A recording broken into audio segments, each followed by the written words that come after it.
All right, welcome back to ABA exam review and the continuation of our RBT practice exam series. We're going through another set of questions together and breaking them down. If you're new to the channel, welcome. If you're returning, welcome back. Please subscribe. Check out btexamreview.com for all of our study materials. When you pass your RBT exam, remember we also offer BCBA exam materials as well. When you do pass, let us know so we can include you in the Sunday shout out. Work hard, study hard. Let's get going.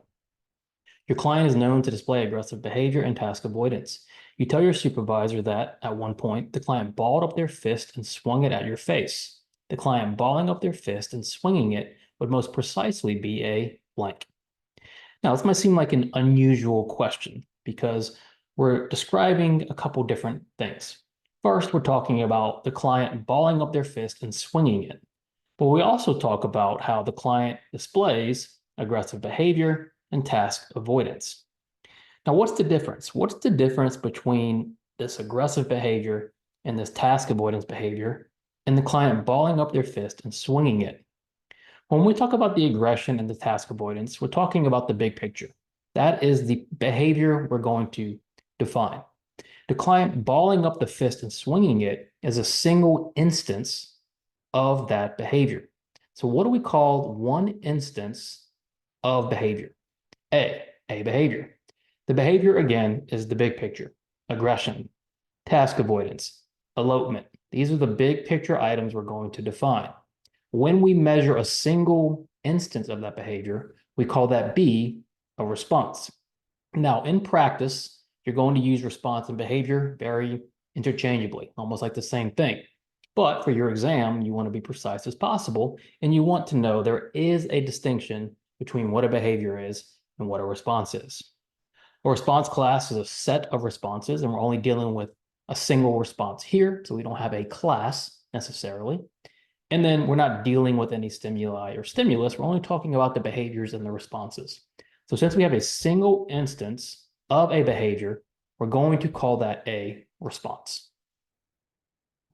Lindsay has a client that struggles transitioning from one activity to another. Lindsay starts setting a timer that beeps 1 minute before the transition happens.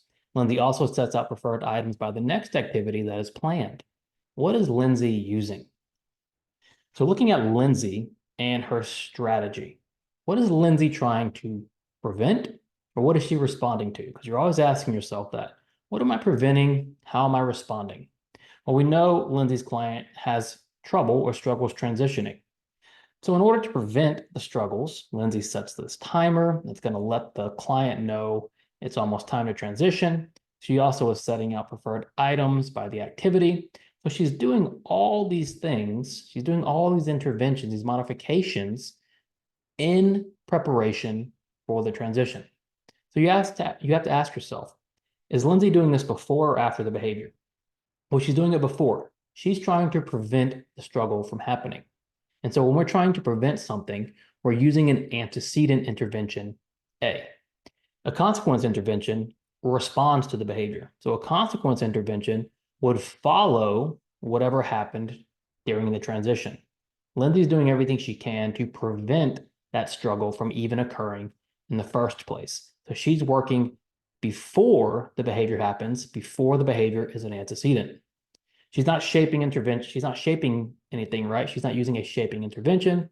She's not looking at approximations.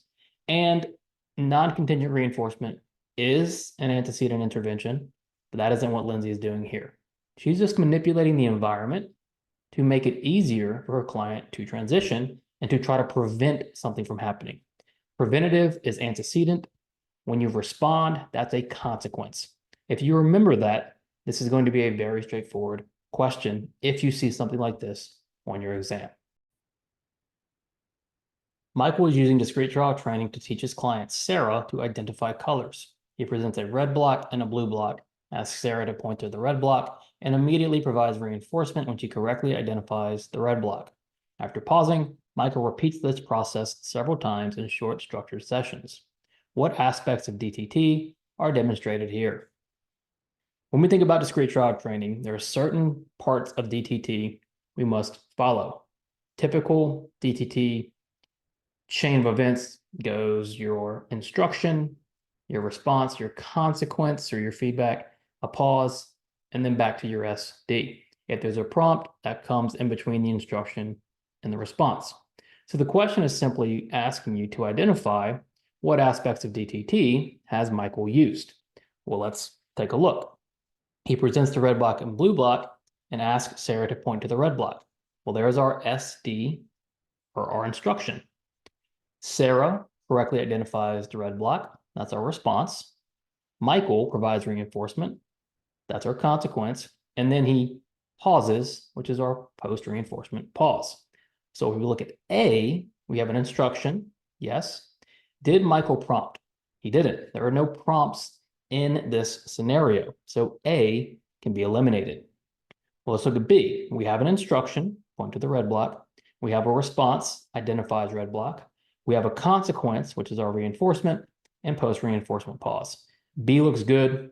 Always read all of your answer choices. C, modeling, shaping, chaining, and reinforcement. C isn't even close. We don't have modeling. We don't have chaining. This is just DTT. So C is out. And then D, instruction, yes. Shaping, no. So shaping eliminates D. What aspects of DTT are demonstrated here? We have an instruction, a response, a consequence, and a post-reinforcement pause. Emma has a client who daydreams while completing work independently. Emma sets a timer for 10 minutes and looks up every 1 minute to check and see if her client is daydreaming. This strategy most resembles what? All right, so we're looking at Emma and her strategy, and this is a measurement strategy. What is Emma measuring? She's measuring daydreaming while completing work independently. So she sets a timer for 10 minutes, and when you see that, immediately think this continuous measurement, right? Because this is just a sample of time. And she breaks up those 10 minutes into 1 minute intervals.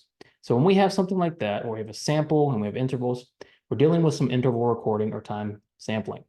Now, specifically, when is Emma measuring? Well, she's measuring every 1 minute. So 1 minute goes by, she checks on the client. Another minute goes by, she checks. She's going to check 10 times after every 1 minute that passes. So at the end of the minute, Emma checks. So what type of measurement takes place when we look at the behavior at the end of our interval, which is in this case is 1 minute? A, partial interval recording. With partial interval recording, Emma would observe the entire minute and see if the client daydreamed at all. That's not what she's doing. She's looking up at the end of this minute, looking up every 1 minute to check. So at the end of that minute. Same thing with whole interval recording. Whole interval, we're going to take that entire minute and measure, did the behavior happen the whole minute? What Emma's doing is what we would call momentary time sampling. At the end of her interval, she looks up and checks on the behavior. Is it happening? Is it not? And then D, permanent product. Of course, it's not permanent product. Permanent product is measuring what the behavior or response creates. That's not what Emma's doing. She's measuring the actual response itself. Strategy Emma's using is momentary time sampling, measuring at the end of each interval. If you, a behavior technician, were asked by your supervisor whether a consequence was reinforcing or punishing, what would you want to evaluate to make that decision? All right, I like this type of question and this variation on this question because I'm really trying to hammer home what consequences do. When we talk about reinforcement, punishment, extinction, we're talking consequences. And we're talking about things that affect future behavior. That's what a consequence does. It affects future behavior. So if your supervisor wants to know if the consequence is reinforcing or punishing, what are you going to evaluate to decide? A, the topography of the consequence, and B, the magnitude of the consequence. Well, the topography is going to tell you what the consequence looks like. The magnitude is going to tell you the force or the size of the consequence. Neither of those is going to tell us how it affected the behavior. And for the consequence, we want to know how does it affect behavior. So we're looking at C. What is the effect on behavior from the consequence? Did it increase the behavior? Did it decrease? What did it do? And then D, the aversiveness of the consequence. That's not really that important either. Whether or not it's aversive matters, but not in the sense of, is it reinforcing or punishing? We're going to determine if it's reinforcing or punishing based on how it affects future behavior. So what are you going to evaluate to make that decision? You're going to evaluate the effect on the behavior from the consequence. Thank you for watching. Check out btexamreview.com. Subscribe for all of our videos. Be sure to let us know when you pass so we can include you in the Sunday shout out. Work hard, study hard. See you soon.